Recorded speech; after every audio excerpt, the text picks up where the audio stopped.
This is our profile view in Caretracker. We made the decision that does not need to be repeated, that we would split them by care point. So if I go to a care point we know is good with a lot of profiles. So here, at any time you can change which care point we're in, or you can filter again a specific record, like we've done. CHC reference, child ID, last name, comma, first name, gender, age, and some different indicators. Active means that they would appear in certain exports for attendance. This photo thing is an indicator that the photo is actually missing for this record. If it's a different color, it means that the photo is stale or over a year old. Over a 180-day period, they attended 10% of the possible days. We like having this level of detail for every child. I'm not sure if it needs to continue. This is when we were doing a massive amount of data gathering so that we could have as accurate a picture of the care point as possible. You can see the kids that are grayed out are no longer coming with a status quickly telling you why they're no longer coming. Hold, they live far away. Hold, they're not coming. Hold, they moved. Or they moved due to school. They're not attending at all. Or they're active, or they're aged out. We call this a profile status. It's a very quick way of understanding what's going on with the child. CHC has these. Instead of saying hold, they say exit. If you're able to get CHC's data, we could conform to that instead of to this. We have some other things going on here, like it's missing crucial data, they're not attending, and yet it's active. So clearly this record has a problem. So if we go into this record, we can see a bit more. Obviously there's no photo. We can see that there's no personality, we need to collect it. There's no hobbies, we need to collect that. But we do have the age and the birthday. We can see here that there's only a year, which means that we don't know the child's birth month or birthday. It's very common not to know what month or day they were born.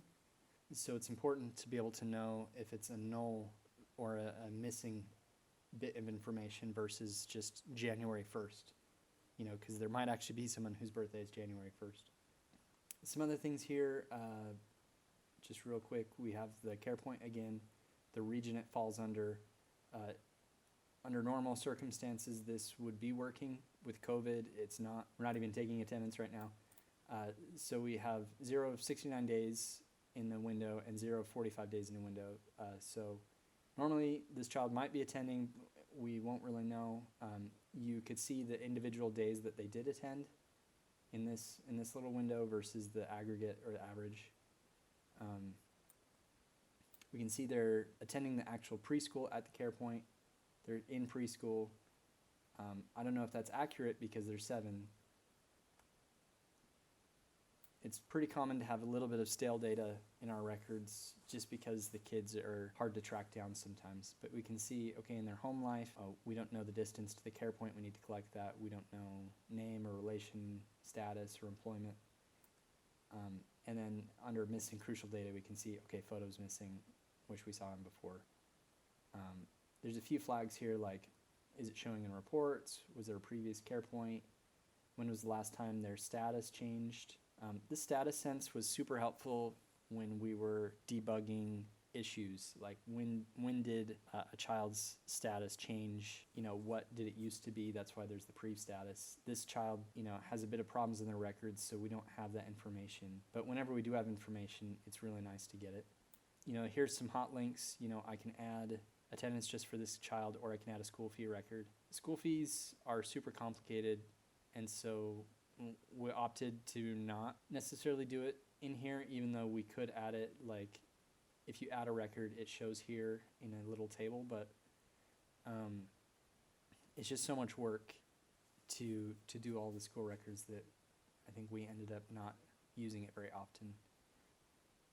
So that's most of what we get for a child's individual profile. If I go back to lookup and we go to the bottom here, we do have some exports that I can show you. So we have an attendance list export. This is super handy as we are doing attendance. I just open this up for a minute. All right, so this is the attendance export.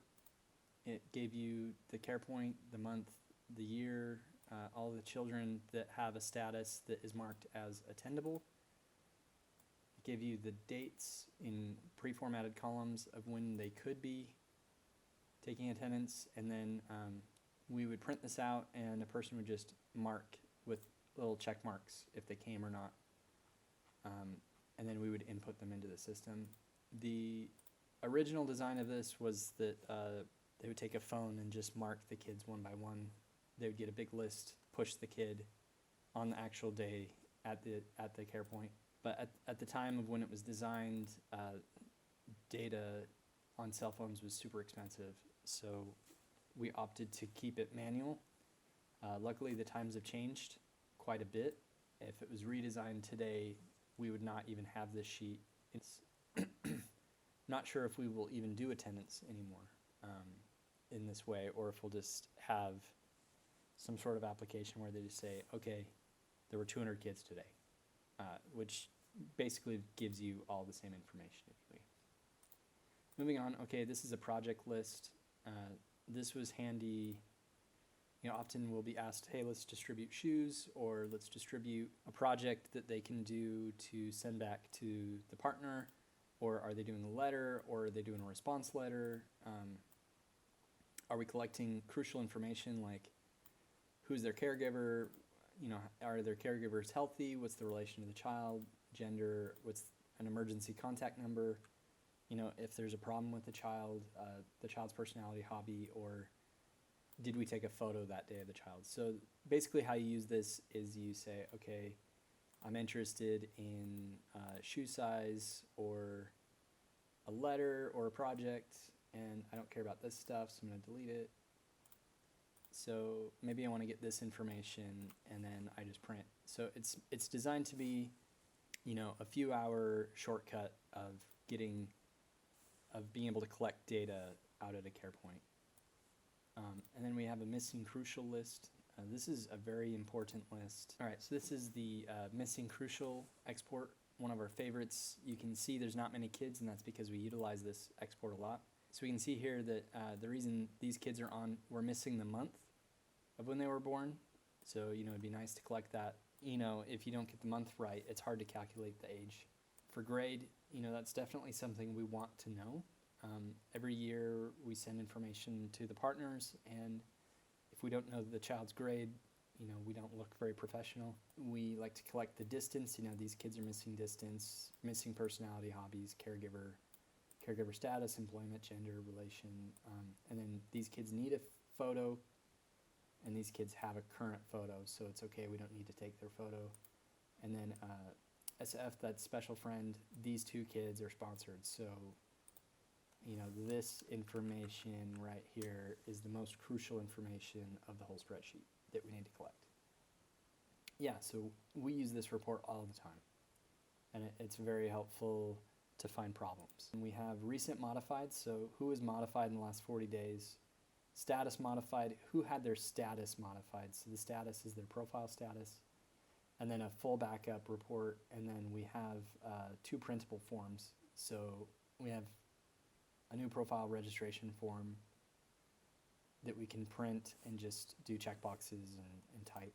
This is instead of going out with an actual device, because at the time when this was designed, it was cost prohibitive. So we have a homestead request form, which is also similar.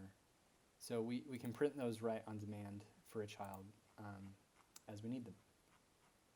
So one thing we do like in our system is when you enter in a profile, once you start typing, you know, your first and last name, we have a little bit of JavaScript that checks the database if that child already exists for that care point. So we can see as I'm typing BON, you know, this name is 76% of the way matching to this name. So, you know, it's just those final three letters.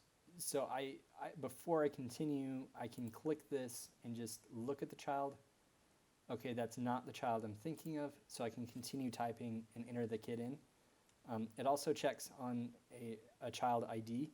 So, you know, as we are looking in the system, if I'm typing in an ID and it happens to match that exactly, it'll say name matches 76%, but ID matches 100%.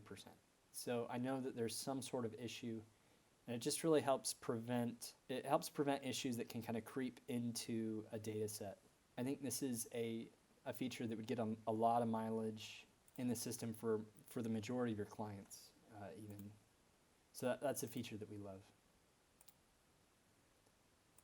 So I'll go back to Mokomogati, which we were looking at earlier. So when I'm at Mokomogati, we can have a photo. We can do some actions based on this. I can jump over to the profiles for that care point. I can see who's in certain positions at the care point. Like a sponsor community, we do like to keep power meters and things so that we can pay bills without having to look through a whole bunch of texts or whatnot. We do have external links because this is also in Basecamp, which we use to just jump right into it on Basecamp. We have GPS for each of our care points and for our offices, so we're able to just see, okay, it's this many kilometers, this many minutes, what's the elevation of the care point, and where do you find it on a map. And then this information is outdated, but it's just here for your benefit to see when it was working, this is what it would look like. So, this is the overall attendance of all the kids at the care point. And then here we have the demographics of the kids at the care point. So we have this many records at the care point, this many need an update, this many need a photo, this many have a stale photo. So this is a really great tool for our team to know how we are progressing on our goals month over month. Are we seeing these bars, disappear over time, or are they getting worse? So this is the number of kids attending versus the number of kids that are profiled. Profiled means that we believe that they're eligible for sponsorship. So you can see there's 193 records eligible for sponsorship versus 213 that are attending versus maybe 450 that we know actually come to the care point but aren't attending well enough to be marked attending. So we can see of the kids that are profiled that are likely to have a sponsor soon, only 2 need an update, 2 need a photo, and 139 need a new photo versus 148. So we can see, okay, of the kids attending, how well do we know them? Of the kids who are profiled, how well do we know them? Are there any issues? And then this information is really nice to know. This is of the kids who are profiled and actually attending, so we can see what are the demographic breakdowns of these kids. So we have that information as well, like gender, grade level, how many minutes walked to the care point, etc. And then just weather, because we have the GPS, why not throw weather in?